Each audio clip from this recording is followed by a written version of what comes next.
This is Pet Life Radio. Let's talk pets.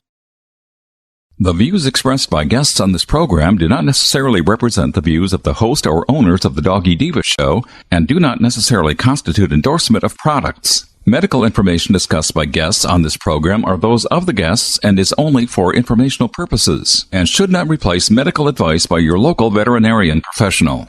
Hi, this is Susan Marie from the Doggy Diva show. This week, pets with intestinal issues and recognizing Domestic Violence Awareness Month and a national rescue effort. That's what's on the show this week. Let's get started. Hey, did you hear that? What is that? It's the bark heard round the world. The Doggy Diva show. Here's national award-winning author and animal advocate, Susan Marie.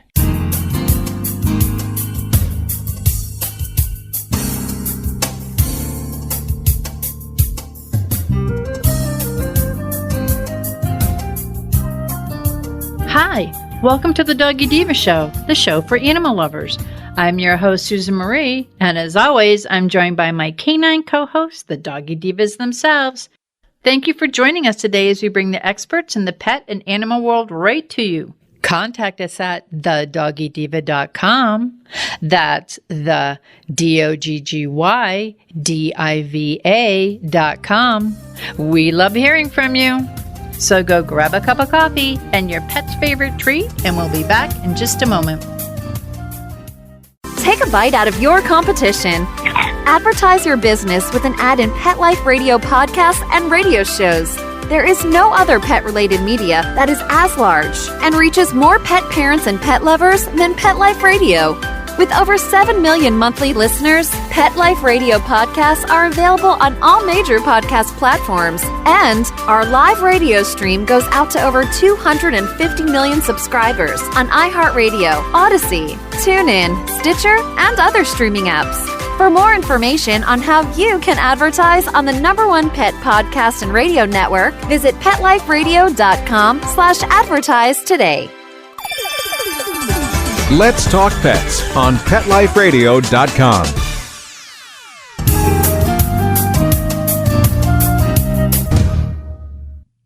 Welcome back, everyone, to the Doggy Diva show. I'm here with Monica Leighton, president of Professional Pet Sitting, with our pet tip of the week. And Monica, there's something, especially, well, right now we're in Florida, so we're in the middle of hurricane season. Lots of water pooling all over the place. And there's something that I know that I'm not fond of when my dogs or when I hear my vet say, yep, it's Giardia. So could you tell us a little bit more about Giardia? Because I'm sure everyone listening to it feels the same way that I do about it. Absolutely. So first off, what the heck is Giardia? So Giardia is a parasite, and it inhabits the intestines of mammals, birds, and amphibians. So yes, this is something that people can get. The most common symptom in Giardia is diarrhea for our pets, humans, anybody. And Giardia has different life cycles, and it is sometimes often overlooked sometimes. So Giardia can actually not appear to have huge symptoms at first, and it can often be overlooked. So your dog can have Giardia for some time frame before the symptoms really start to show themselves. So Giardia, as far as the cycles, they have two main stages. So you have your mature parasite, and then you have their cyst stage, and it's called protophozoites, which, and I don't even begin to try to pronounce that one correctly. But they live in the small intestine, and they multiply. And as they multiply, they eventually become these little cysts. And the cysts are considered in the infective stage.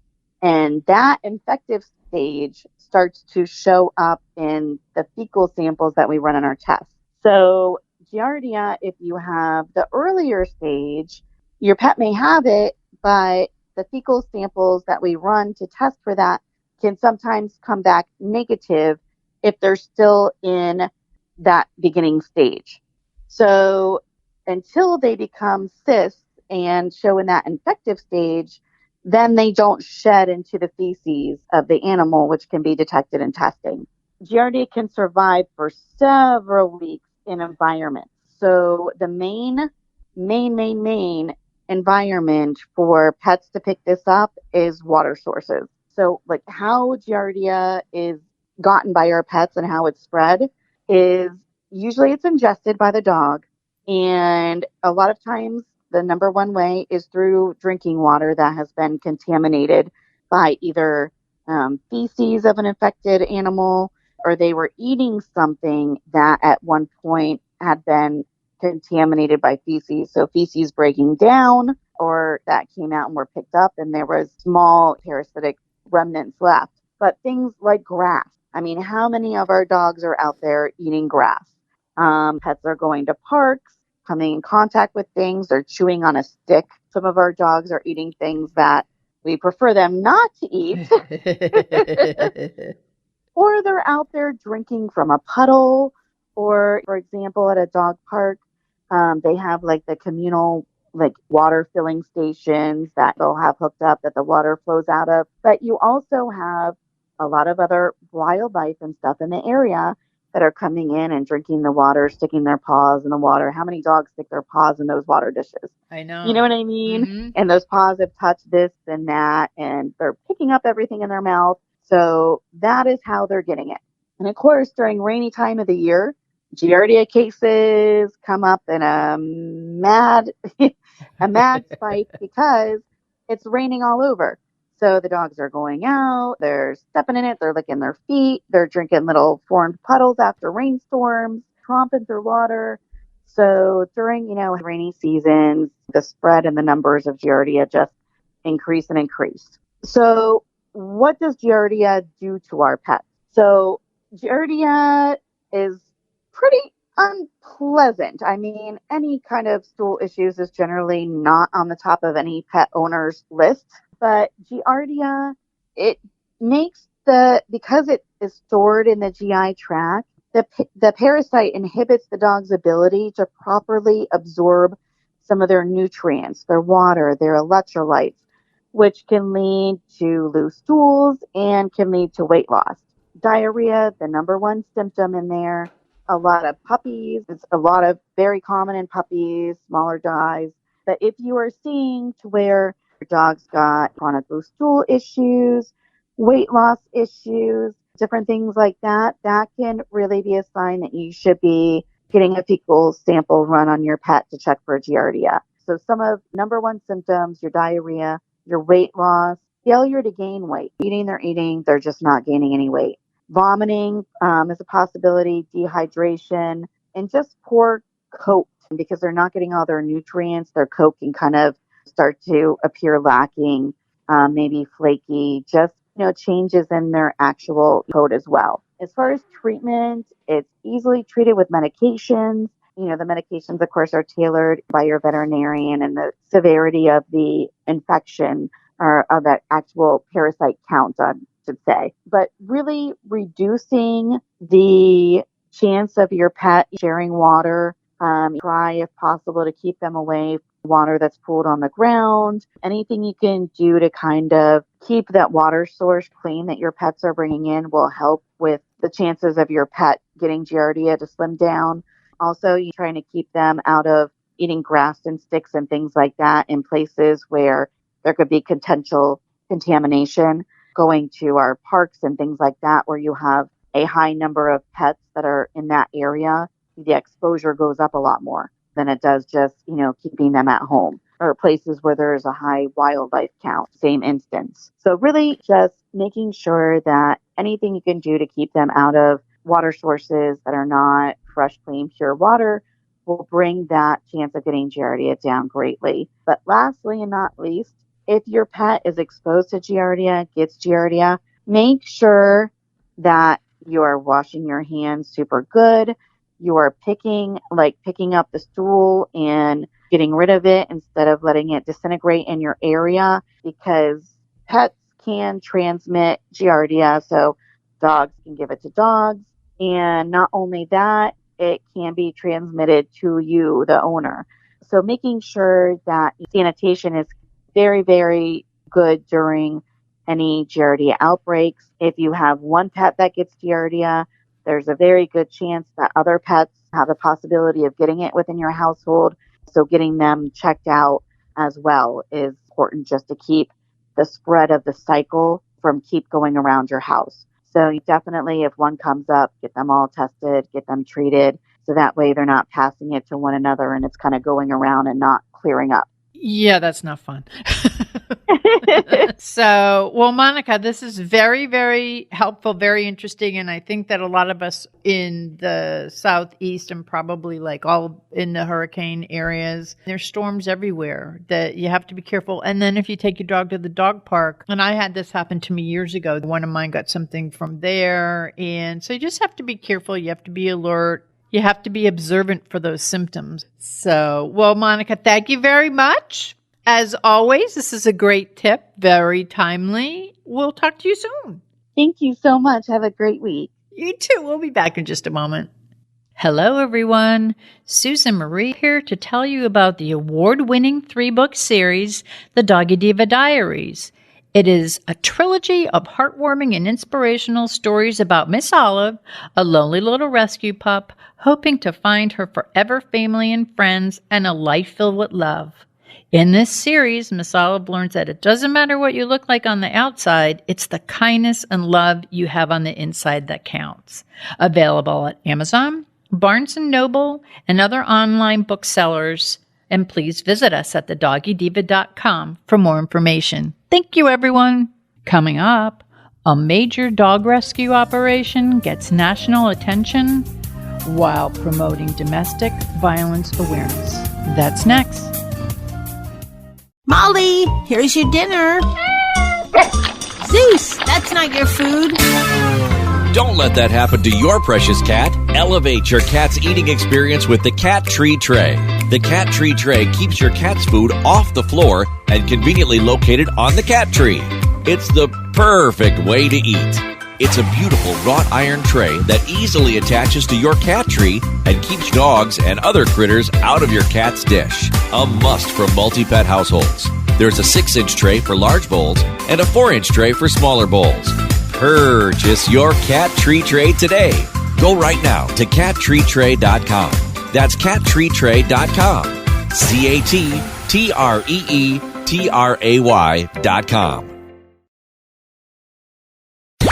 Let's talk pets Let's talk pets on Pet Life Radio. Pet Life Radio. PetLifeRadio.com.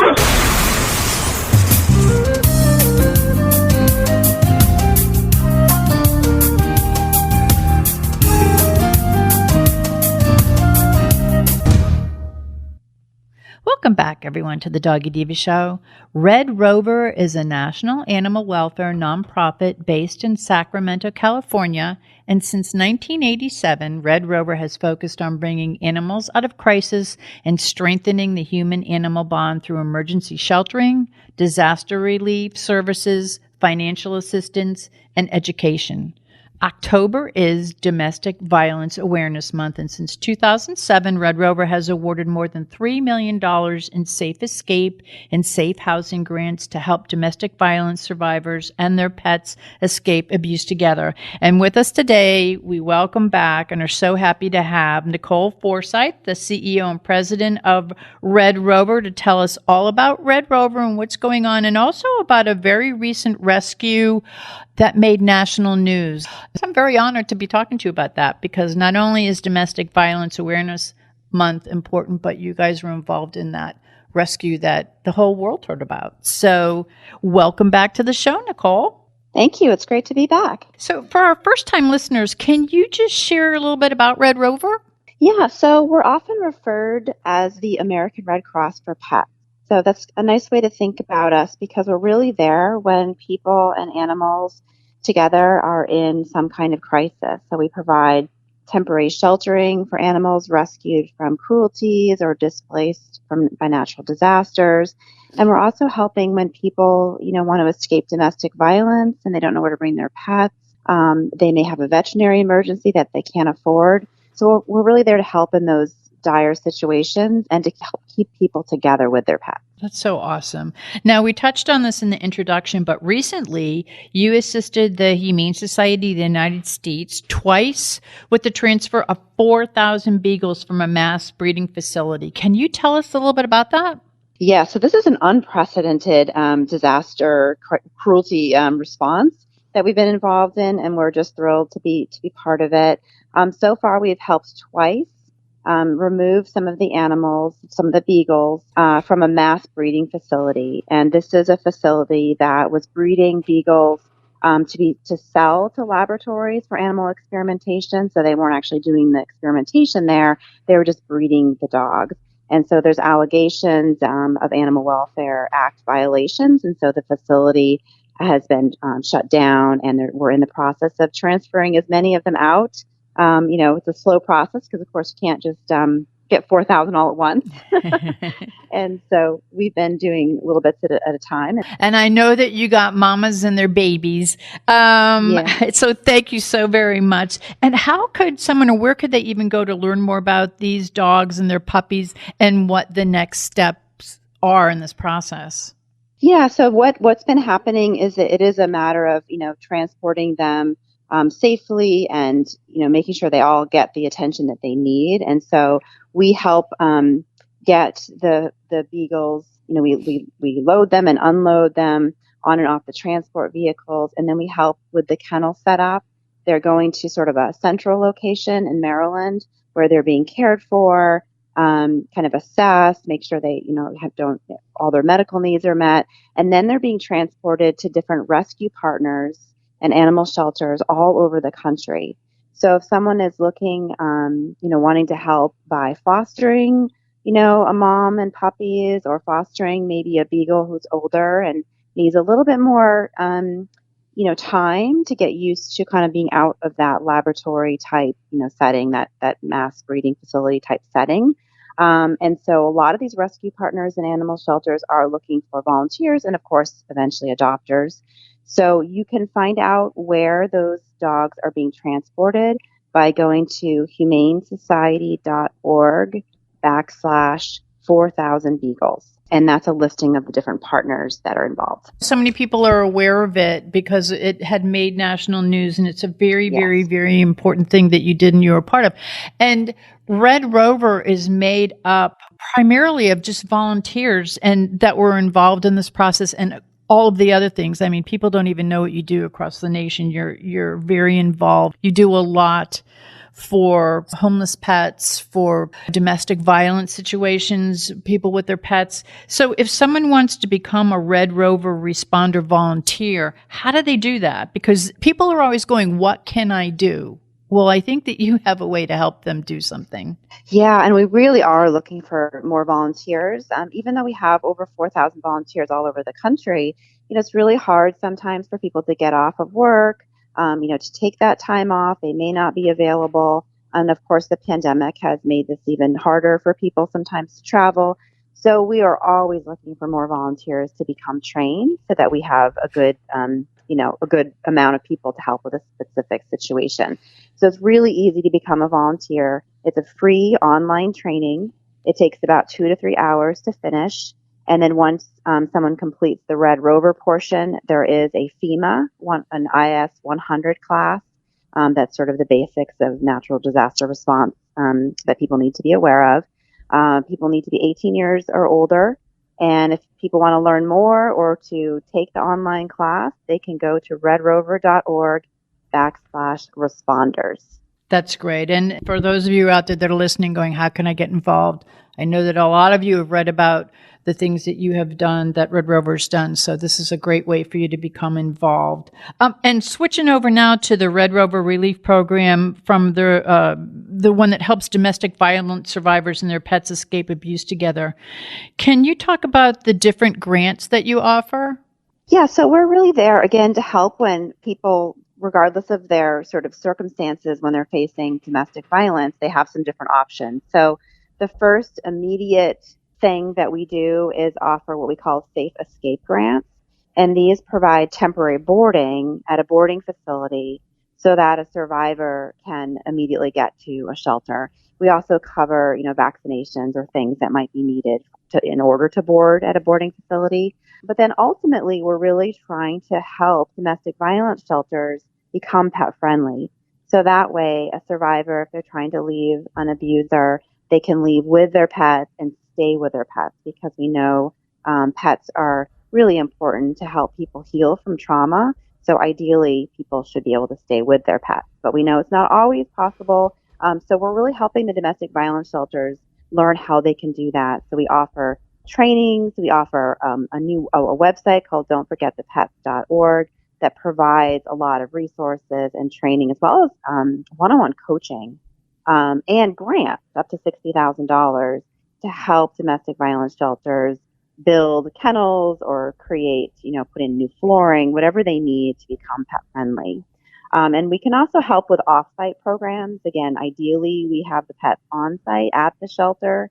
But if they can't do that for whatever reason, we also help domestic violence shelters develop programs and collaborations with animal shelters or other, foster programs, programs with a temporary boarding facility, whatever works for their community, to make sure they can take care of the pets, because we know pets are often a huge barrier in someone's ability to leave, because unfortunately they're often part of the cycle of power and control when it comes to domestic violence, and the pets are used to manipulate people to stay, to come back, or they might even just be used to kind of psychologically control someone.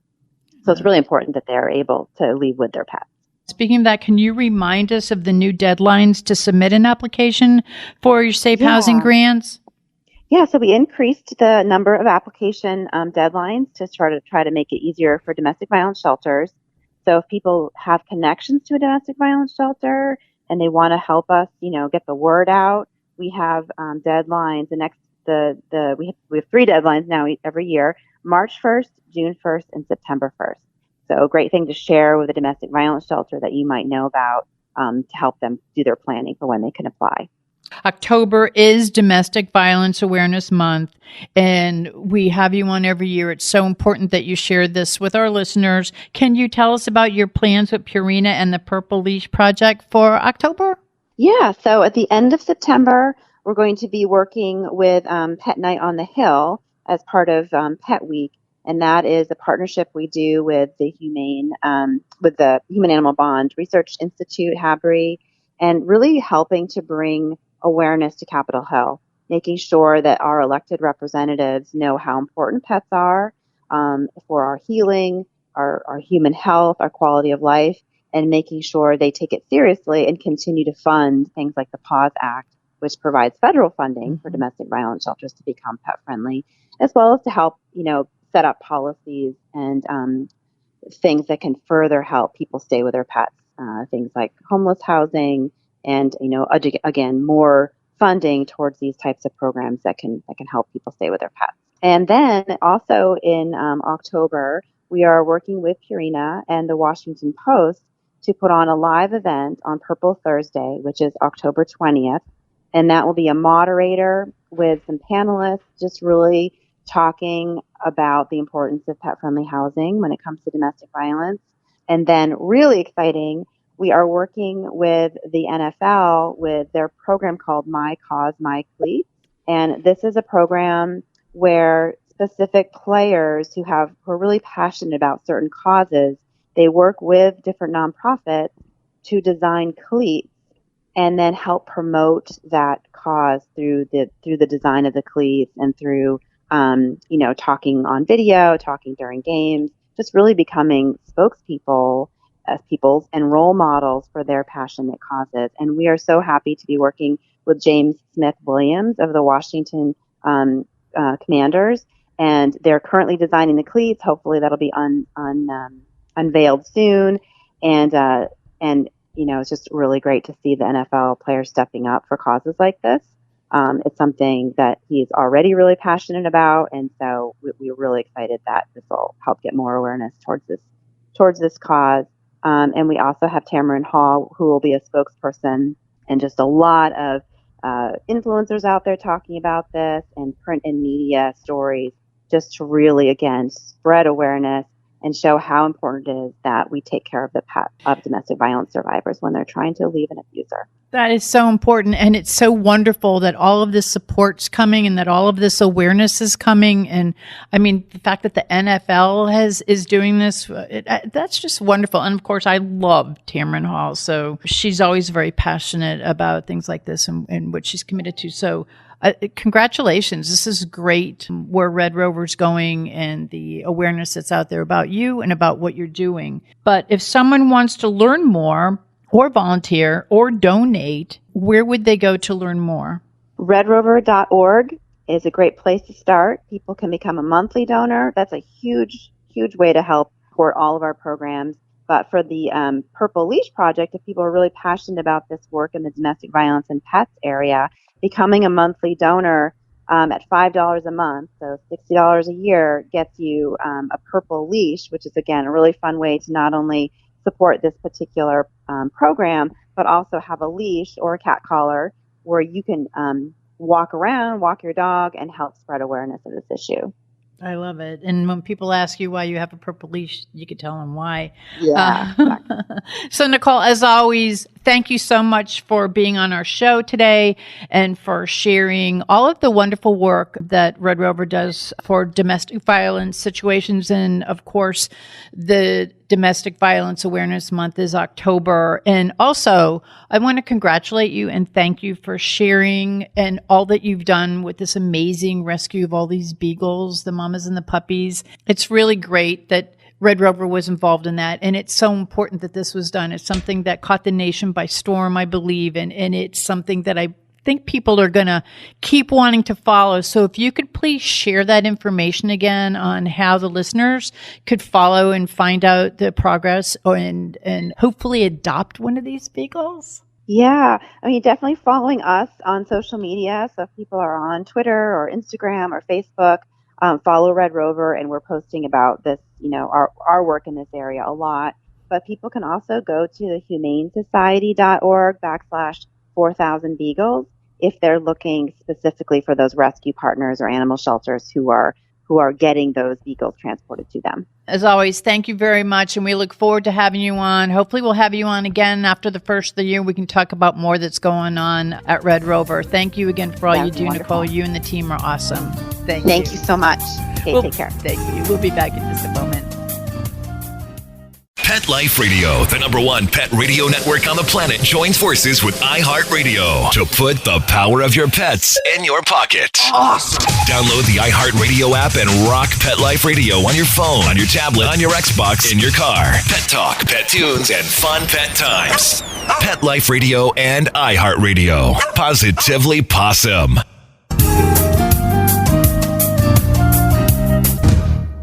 We would like to thank our guests this week.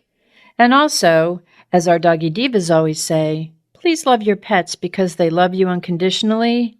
And please remember to adopt, foster, spay, neuter, and microchip.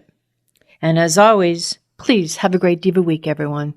That's all for this episode of The Doggy Diva Show. To find out more, go to our website, thedoggydiva.com. Also, find us on our Facebook page, The Doggy Diva Show, and tell your fellow dog lovers about it. Don't miss Susan Marie, Miss Olive, and the Doggy Divas right here for the next episode.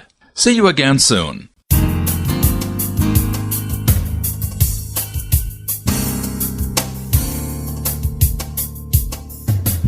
Let's Talk Pets, every week on demand, only on PetLifeRadio.com.